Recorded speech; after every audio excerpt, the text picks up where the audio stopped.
अस्सलाम वालेकुम dear viewers. आज का हमारा टॉपिक है केमिकल इक्विलिब्रियम। हम इस टॉपिक में देखेंगे कि केमिकल इक्विलिब्रियम सबसे पहले क्या होता है और इसको किस तरह से हम अचीव कर सकते हैं। तो केमिकल इक्विलिब्रियम को समझने से पहले सबसे पहले हम समझते हैं कि रिवर्सिबल रिएक्शंस क्या होते हैं। Consider a general reaction in which A plus B gives C plus D. इस रिएक्शन में देखें ए प्लस बी जो है वो क्या है, आपके रिएक्टेंट्स हैं, और सी प्लस डी क्या है, आपके प्रोडक्ट्स हैं। अगर ये रिएक्शन फॉरवर्ड वे में प्रोसीड होगा तो आपके पास प्रोडक्ट्स क्या बनेंगे, सी प्लस डी। तो आपके आपके पास ये रिएक्शन क्या हुआ, फॉरवर्ड रिएक्शन हुआ, जिसमें आपका रिएक्शन टुवर्ड्स राइट प्रोसीड कर रहा है। अगर ये रिएक्शन टुवर्ड्स लेफ्ट प्रोसीड करे, सी प्लस डी मिलकर आपको ए प्लस बी दे दें, तो ऐसे रिएक्शन को आप क्या कहेंगे, ये रिएक्शन क्या होगा, रिवर्स रिएक्शन होगा। तो रिवर्सिबल रिएक्शन में, रिवर्सिबल रिएक्शंस जो होते हैं, रिवर्सिबल रिएक्शंस में फॉरवर्ड और reverse reaction, forward and reverse reactions proceed simultaneously. यानी ये जो रिएक्शन होते हैं वो एक साथ हो रहे होते हैं।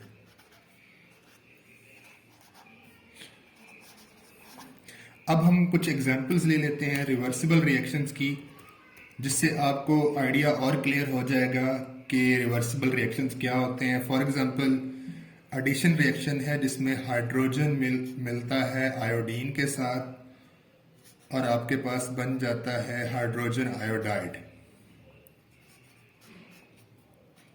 ये एक एग्जांपल है आपके पास रिवर्सिबल रिएक्शन की। और एक फेमस एग्जांपल आप अक्सर अपनी केमिस्ट्री बुक्स में पढ़ते हैं, जिसमें एसिटिक एसिड जो है वो रिएक्ट करता है एथेनॉल के साथ, C2H5OH। It gives ethyl acetate,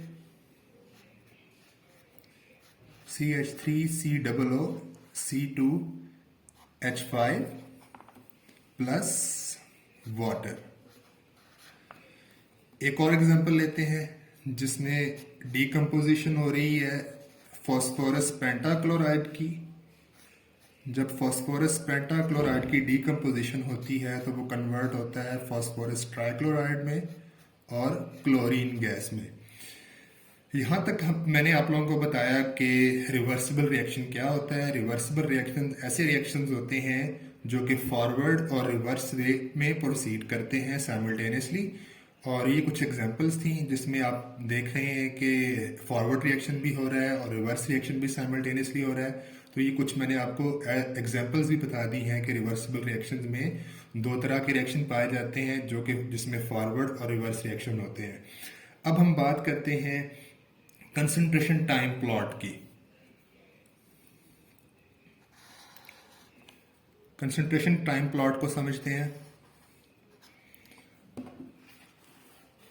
concentration time plot में क्या होता है, आपके पास जो y एक्सिस पे आप लेते हैं कंसंट्रेशन और x एक्सिस पे आप लेते हैं टाइम। सबसे पहले हम फॉरवर्ड रिएक्शन की बात करते हैं। आपको पता है फॉरवर्ड रिएक्शन में जो रिएक्टेंट्स क्या थे, आपके पास A प्लस बी थे।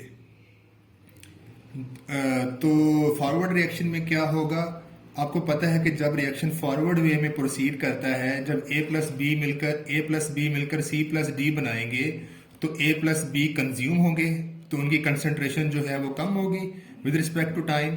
तो हम कंसंट्रेशन जो है फॉरवर्ड वे में जब हम कंसिडर करते हैं तो आपको पता है, फॉर एग्जांपल ये रिएक्टेंट्स की कंसंट्रेशन यहाँ से स्टार्ट हो रही है, तो ये विद रिस्पेक्ट टू टाइम जो रिएक्टेंट्स की कंसंट्रेशन है वो डिक्रीज होती है। आपके पास स्लोप इस तरह से आएगा।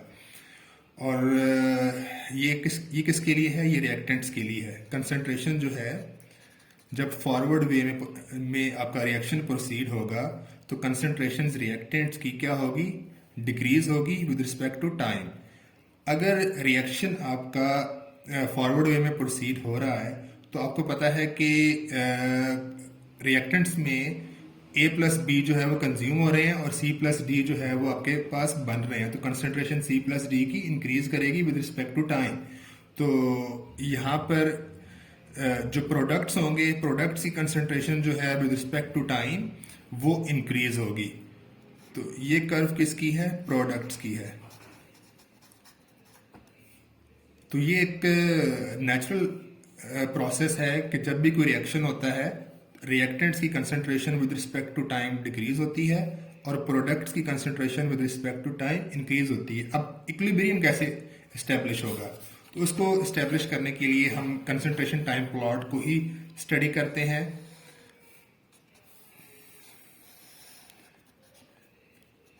Concentration and time. आपके पास प्रोडक्ट की कंसंट्रेशन क्या हो रही थी? इंक्रीज हो रही थी विद रिस्पेक्ट टू टाइम, और रिएक्टेंट्स की कंसंट्रेशन क्या हो रही थी? डिक्रीज हो रही थी विद रिस्पेक्ट टू टाइम। आपके पास इक्विलिब्रियम तब अचीव होगा, ये आपके पास क्या थे? ये आपके पास रिएक्टेंट्स थे, जिसको मैं कैपिटल आर से लिख रहा हूं। ये आपके पास किसकी कर्व थी? प्रोडक्ट की कर्व है, जिसको मैं कैपिटल पी से लिख रहा हूं। तो इक्विलिब्रियम कब अचीव होगा? इक्विलिब्रियम तब अचीव होगा कि जब आपकी जो कंसंट्रेशन है रिएक्टेंट्स और प्रोडक्ट की, वो बिल्कुल चेंज ना करे। अब देखें, ये जो प्रोडक्ट की कंसंट्रेशन है, इस पॉइंट पर आकर वो टाइम एक्सिस के पैरेलल हो जाती है। इसी तरह रिएक्टेंट्स की कंसंट्रेशन जो है, इस पॉइंट से टाइम एक्सिस के पैरेलल हो जाती है। तो इस पॉइंट पर जाकर जो इक्विलिब्रियम है आपका इस्टेब्लिश हो जाता है। इक्विलिब्रियम यहाँ पर क्यों इस्टेब्लिश हुआ? कि जो रिएक्टेंट्स की कंसंट्रेशन है विद रिस्पेक्ट टू टाइम इस पॉइंट पे चेंज नहीं हो रही। इसी तरह प्रोडक्ट्स की concentration with respect to time change नहीं हो रही और वो टाइम एक्सिस के पैरेलल हो गई है। तो इक्विलिब्रियम उस पॉइंट को कहेंगे जब रिएक्टेंट्स की कंसंट्रेशन और प्रोडक्ट्स की concentration with respect to time change ना हो। अब हम विद रिस्पेक्ट टू रेट बात करते हैं in specific.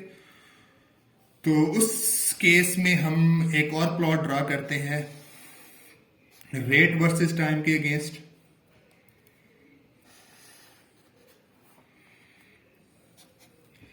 On y-axis we have rate and on x-axis we have time.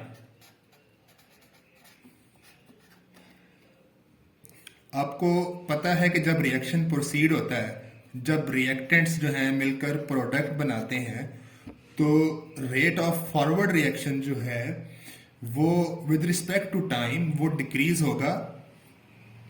For example, ये आपके पास रिएक्टेंट्स हैं, तो इसका रिएक्टेंट्स का rate with respect to time decrease होगा। इसी तरह जो प्रोडक्ट का रेट है, प्रोडक्ट आपके बन रहे होते हैं ना रिएक्शन में, तो प्रोडक्ट का रेट जो है वो इंक्रीज होगा विद रिस्पेक्ट टू टाइम। एक पॉइंट पर आकर इन दोनों का रेट वो एक पॉइंट पर आकर मिल जाएगा और उन दोनों का रेट बराबर हो जाएगा। इस पॉइंट को हम कहेंगे इक्विलिब्रियम आपका यहां पर अटेन हो गया है। इक्विलिब्रियम अटेन हो गया यहां पे। ये आपके पास क्या था? फॉरवर्ड रिएक्शन का रेट था,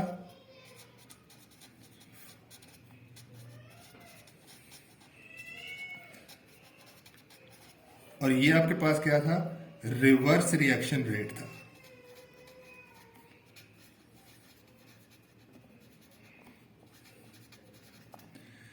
इक्विलिब्रियम देखें, जब रिएक्शन प्रोसीड हुआ तो with respect to time reactants का रेट जो है वो डिक्रीज हो रहा था और प्रोडक्ट का जो रेट है वो इंक्रीज होता है। प्रोडक्ट्स बन रहे होते हैं ना। तो इक्विलिब्रियम कब स्टैब्लिश होता है? जब रेट ऑफ फॉरवर्ड रिएक्शन और रेट ऑफ रिवर्स रिएक्शन जो है वो बराबर हो जाते हैं और जो कंसंट्रेशन होती है रिएक्टेंट्स की और प्रोडक्ट की जो कंसंट्रेशन है with respect to time change नहीं होती। तो इस पॉइंट को आप क्या कहते हो? इस पॉइंट को आप कहते हो कि ये केमिकल इक्विलिब्रियम जो है आपका इस्टेब्लिश हो गया है।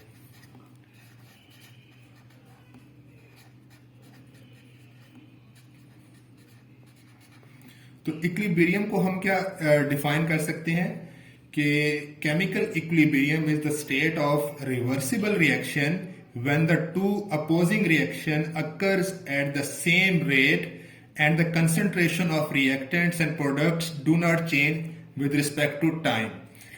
जी नाजरीन, ये था हमारा आज का टॉपिक। हमने केमिकल इक्विलिब्रियम को स्टडी किया और जिसमें हमने कंसंट्रेशन वर्सेस टाइम प्लॉट को देखा और रेट वर्सेस टाइम प्लॉट को देखा और हमने इक्विलिब्रियम समझने की कोशिश की कि इक्विलिब्रियम कैसे अटेन होता है। आपको अगर इस टॉपिक के मुताल्लिक कोई क्वेश्चन है तो आप चैट बॉक्स में अपने कमेंट में आप ज़रूर बताइएगा। अगर आपको ये वीडियो अच्छी लगे तो हौसला अफजाई के लिए इस वीडियो को लाइक करें, चैनल को सब्सक्राइब करें और अपने फ्रेंड्स में इसको शेयर करें। फिर मिलते हैं अगली नेक्स्ट वीडियो में। अल्लाह हाफिज़।